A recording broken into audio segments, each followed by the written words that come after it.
carro dele, da firma lá? Tá gravando aqui, Júnior. Guarda o motorista? Ele tira do carro? Não, não, é o velho. Vai vir buscar ele? É o velho. Aquele cara lá que tá vindo, o marido da menina vai gastar no tanque de gasolina. Vai chegar aqui. Desde 6 horas já tá vindo. Não, ele sai 10 horas da noite, mora em Madura. Já pra ter chegado aqui já não. Mas ele não conhece, gente. Mas ele não conhece, gente. Ele sabe andar aqui. Você vai gastar no bairro. Nossa, Sai, sai, ali. Não sabe andar. Ó, sai aqui, ó. Jesus amado.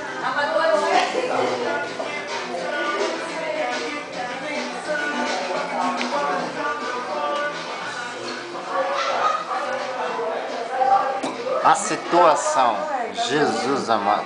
Olha, tudo louco.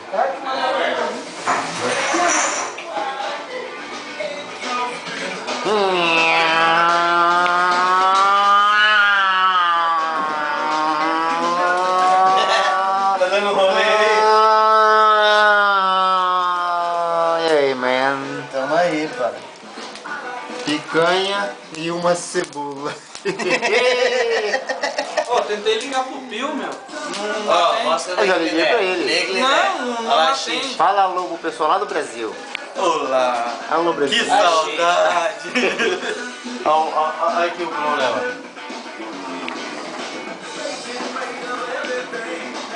Depois vai pensar que isso aí é outra coisa. Só vai pensar que isso é droga, rapaz. Pelo amor de Deus. Deixa eu mostrar pra você como é que faz isso. Assim com gosto. Não. Ô, dragão. Eu sou um dagrão. Ô, meu trem. Eu sou um dagrão. Dagrão, não é dragão. Ô, Ronaldo, o Pio não atende telemóvel? Liga de novo ele.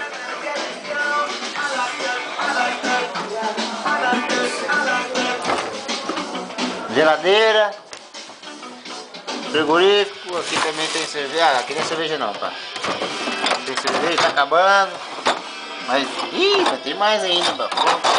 Tem mais pra vir, calma. Vai, olha aqui. Ó.